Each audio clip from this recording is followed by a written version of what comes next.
The novel Close Your Eyes is about a woman who grew up as a child. She was the first child of a commune in the 1970s, a commune which was set up to escape from the evils of capitalism, set up in the Highlands. A fictional place, but based in many ways on the Findhorn Foundation, which is one of the largest New Age communities in the world, just near Inverness.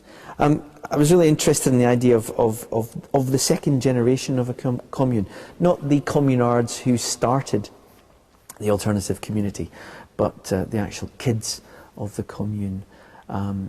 So Emma found herself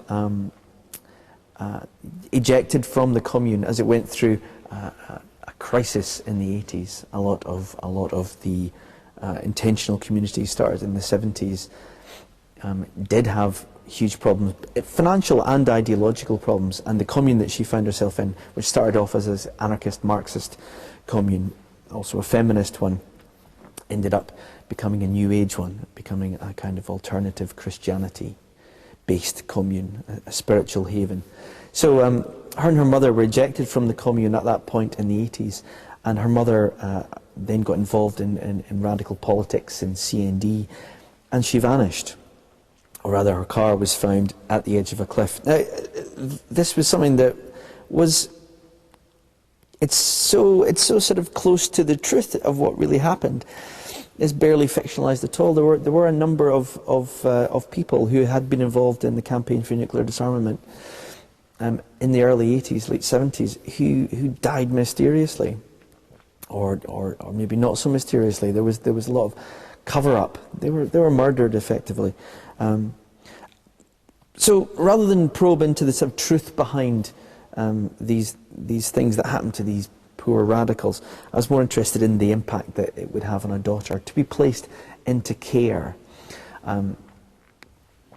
Emma, when she's 11 years old, and this is the time where her mother dies or disappears, she's taken care of by her grandparents. She's shipped back off to London, which was where her mother, Gemma, escaped from in the first place to go and live in the Highlands. So she's thrown back into this bourgeois world that her mother, in a sort of peak of 60s alternative hippie counterculture, wanted to get away from. And she's brought up by these conservative parents. The story starts when Emma herself is in her 30s and she has a baby, and she's plagued by the whole question of whether her mother died or not, what actually happened back in the commune. Was her mother murdered? Was it an accident? And she realizes that as she's suffering from postnatal depression, or what seems like postnatal depression, it's really, I think, just a fear of being a proper normal mother, normal in the bourgeois sense. She feels she has to go back to the commune in the Highlands to find out what happened to her mother, or at least that's her internal alibi. That's what she thinks that she's doing. She's really on a sort of pilgrimage to find out who she is and if she can be a mother at all. The whole story really is it's a kind of alternative history of one of the great failed attempts at alternative living. Two very different kinds of mother. A mother in the present who's addicted to self-help manuals and struggling to try to be a good mother, and a mother from the 60s who thought that the best way to bring up children would be communally, away from the influence of capitalism and materialism and all these things. That great failed utopian experiment, I wanted to analyse what happens to the children of failed utopian experiments.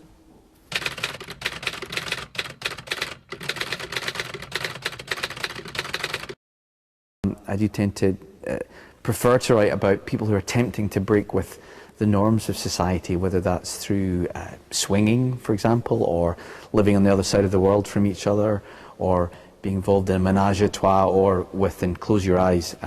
It's a story of an attempted alternative community, a commune. There's something kind of core for that in me that's I guess it comes from my background, which was that my parents were alternative hippie type people, and they sort of instilled in me early on a kind of distrust of the bourgeoisie and as my father used to say, those bastards sipping pink gins in the Mackay's Hotel. You know, the doctors and lawyers of the world, and people who play golf.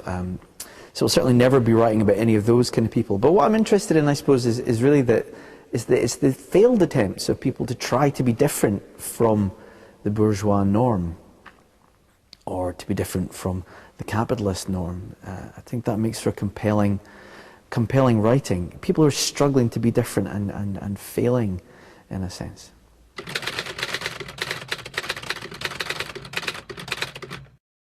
There's an ongoing crisis, question, issue in the history of literature and fiction and imagination and philosophy, which is that of utopia, which was, you know, the impossible distant island that somehow would have everything on it that was perfect.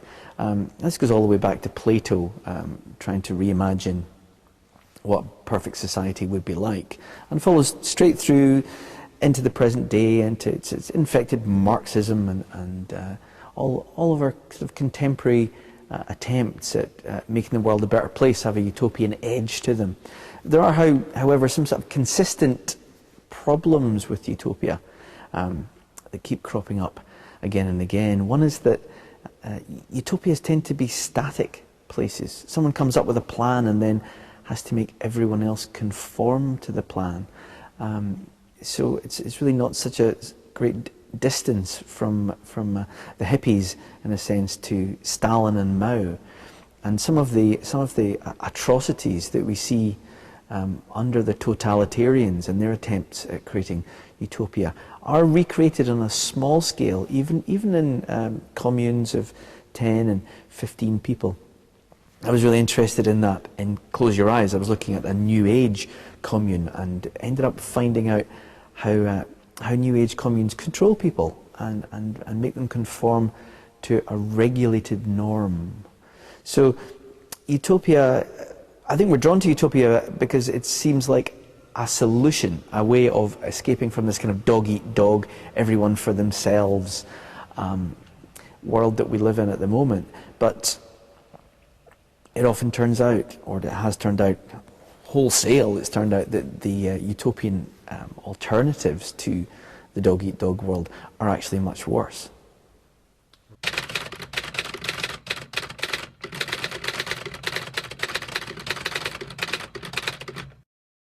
The protagonist in Close Your Eyes is called Emma. She was formerly called Rowan when she was living in the commune that she was later ejected from in the 80s when her mother left. And all of the characters in Close Your Eyes are women, and are strong women. You have the leader of a New Age commune is a very controlling and powerful person by the name of Eva. She's a sort of guru. There's Emma's mother, Jenna, the folk singer, the kind of dog's body of the commune, if you like, who does all the hard work. And there's Emma herself, the child of the commune, the firstborn of the commune. And the story is really about how Emma comes to terms with this world of women as she grows up and becomes a mother herself.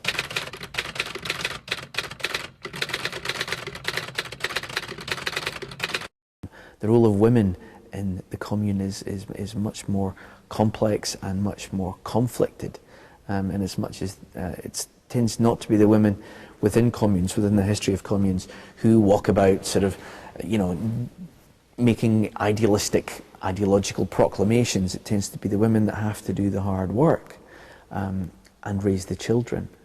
And the one thing I found which was shocking about New Age communes and also Marxist and anarchist communes was just the degree of sexism that still existed in these thoroughly left-wing or alternative communities. It was just assumed that the women would be the ones who did the majority of the childcare. And this was, in fact, made even worse by the fact that there was a whole kind of question as to the role of parenthood as well. You would have, this was something which was very specific in American communes, you have phrases like, everyone is your mum and dad. And there was a sort of an anti-bourgeois strategy for to overturn the bourgeois family. So if you were a kid growing up in a commune in America, you would call everyone your mother and everyone your father. Well, that sounds great, but what would happen would be the men would basically bugger off and leave the women to do all the work. And then women would try to not have to take care of the 10 kids by themselves individually. So everyone was engaged in this process of trying not to take responsibility, which is an extraordinary end result from the communal experiment. You wouldn't have imagined that a bunch of people who set out to live equally and to share everything would end up doing something as dreadful as dumping all the childcare on the weakest person.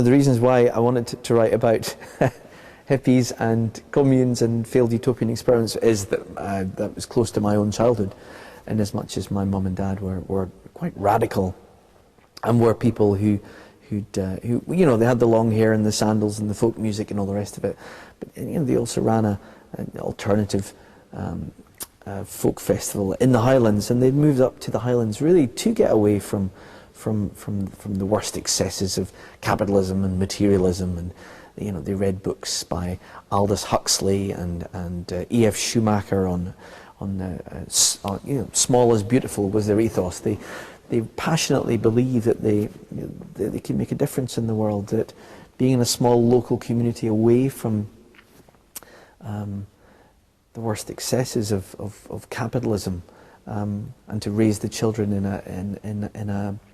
an untainted place, would be good for them and would be good for the world if other people behaved like this too. A hugely idealistic idea, which we might laugh at these days, but it was something that they took very seriously. And of course, you know, that project failed massively. The world we live in is more capitalist than ever. There are more wars than ever.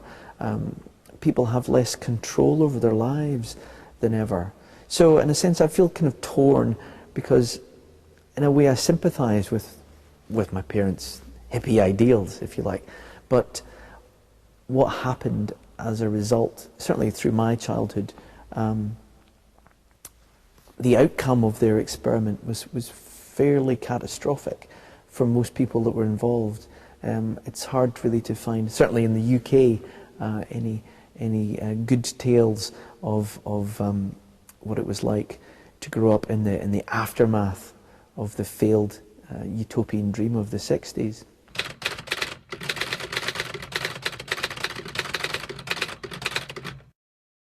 You know, it would be quite typical of an evening in the 70s when I was growing up to hear a debate about communism and its possibility, about radical Marxist feminism, about anarchist separatism. It was quite an unusual environment to grow up in, where parents were involved in these countercultural activities.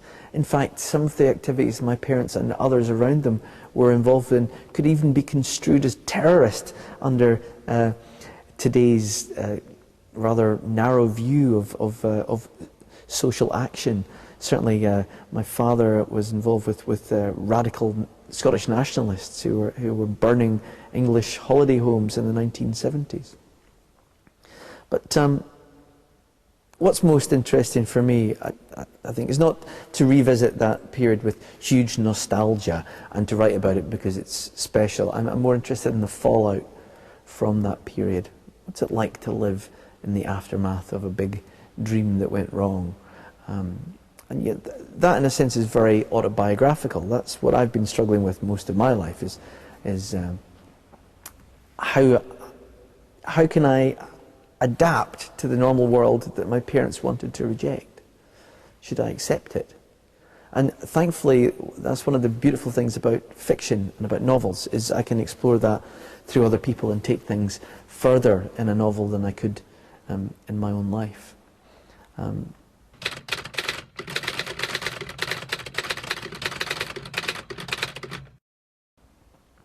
One of the great things about researching a novel, I always think that it's really good to use a novel as an excuse to live better, or to live in more depth, or to explore more. You know, I don't really like this idea of the novelist as someone who's just locked away in an attic somewhere, who just makes stuff up off the top of their head. And I always think, damn it, you know, it's a really good opportunity to go out and do some undercover research in the real world. So when I was working on Close Your Eyes, I went undercover to about 3 different communes around Europe, one in Holland, one in Wales, and one in Scotland. I say I went undercover. I had to sort of sneak myself in as a person who believed in the New Age ethos of spirituality and vegetarianism and all that kind of stuff. And I think at the time as well, I was a smoker, so I had to covertly be smoking and running back to my room to take notes. But I did somehow manage to pass as this spiritual person and live in these New Age communities, and the research work that I got was extraordinary, and I did get to sort of live out some of the communal dream of an alternative, self-enclosed, peaceful community that certainly my parents, or my parents' generation, were aiming for.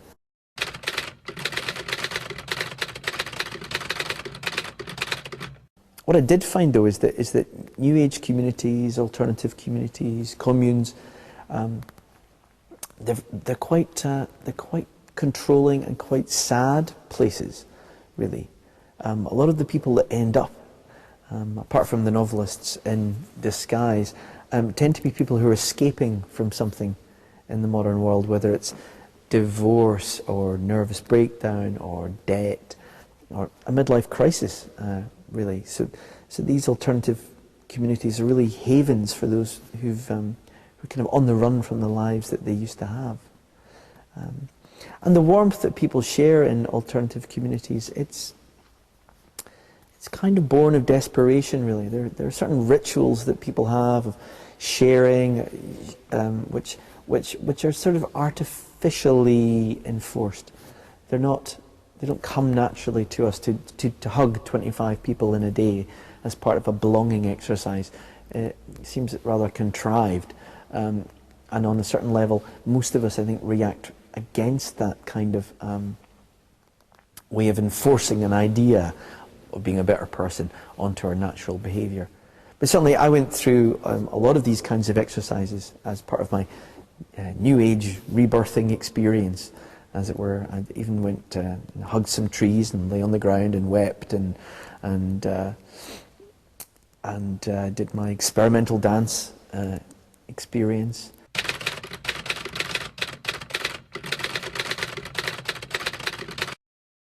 What's really paradoxical about the way that these New Age communities survive these days is they've had to monetize. They have to sell courses in alternative living, in eco-shamanism, in ecological living. And one of the ways that they do this, ironically, is getting corporations, multinational corporations, to come along and do a weekend. For example, you can do an assertiveness training weekend at a particular New Age commune. This is charging people about £800 a ticket. People are paying a lot of money for these courses, and in fact the notion of the self-sustaining commune or intentional community has kind of passed away.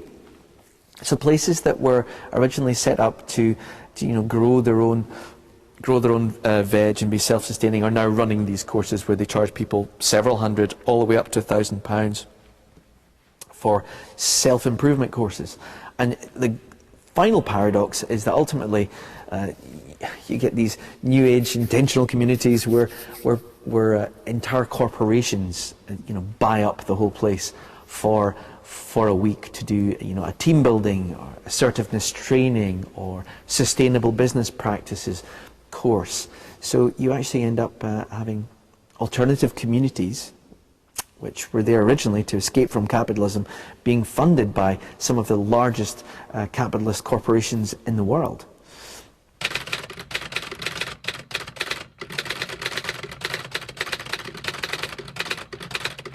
And I'd have to say it's got about 3 me's in it. There was a kid who grew up with hippie parents, that was me. There was a kid who had a terrible stutter.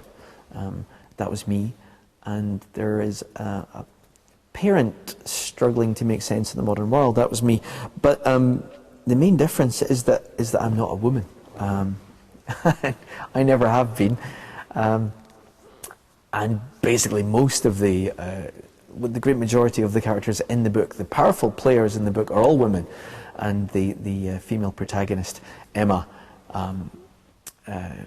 she's well, you know, she's a woman who's suffering from postnatal depression, which again is something that I haven't actually experienced myself. I've experienced depression, but not postnatal depression. I've never breastfed, but I've lived.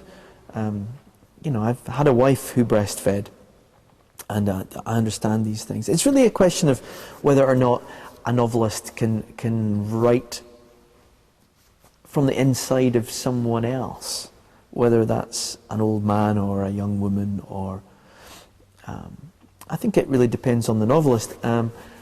And you know, I certainly wouldn't like to think that I could write from the inside mind of a banker or a CEO. I don't think I'd know enough about that. But I think I have an affinity with women's voices. I maybe find women are better to write about, because women engage with things on a maybe a more novelistic level. I know that sounds a bit odd, but there's a large amount of psychology in the novel. To get into someone's mind and understand their emotions, you could describe that as feminine anyway. You know, men of course being on the other extreme, if you believe in that whole thing about women. There's this graph with men here, and men and autism, and on the other one there's communal women. So like women can relate to others and understand each other emotionally, and men are basically sort of autistic automatons on the other level. I think the novelist has to be closer to the feminine end of that scale anyway. The novelist isn't really someone who should be putting forward singular ideas and manifestos as such. They should be dealing with the fallout from human emotions.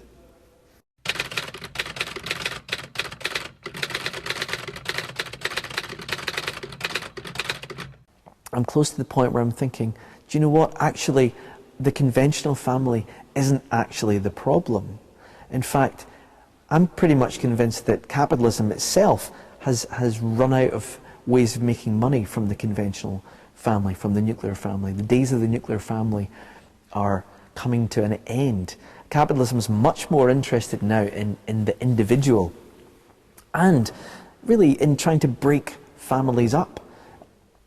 Individuals consume more per head than families do. There's tons of research that shows, even when it comes to things like packaging and meals and salads, a lot of demographic research that shows single people just consume more, between 20 to 30% more of everything.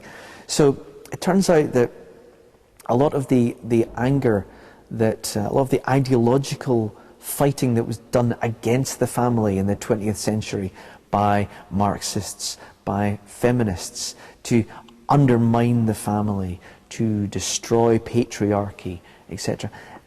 They all got it kind of wrong, or rather they were talking about a stage within capitalism, midterm capitalism, where the nuclear family was indispensable to the operation of capitalism. This is the era of the shopping mall and, you know, the bungalow and the two perfect children and the two cars. Well, what happened was it then became the two cars, the 5 laptops, the 4 televisions. It just became saturated. The family could consume no more, and capitalism has discovered since then that individuals, solitary people, whether they're divorced or they've never got married, consume a lot more than families do. So really, if one is to be anti-capitalist, one would have to end up defending the family, and even the nuclear family. And I think what I've come out of Close Your Eyes with is a stronger sense of the importance of what family bonds really are, and the responsibilities involved in being a parent. And in fact, one of the strange connections comes full circle. The individualism of the hippies and of the anti-family movement goes full circle and comes out looking very much like the individualism of late capitalism. So in a sense, the hippies have got a lot to answer for, and that rampant individualism just looks like selfish consumerism these days.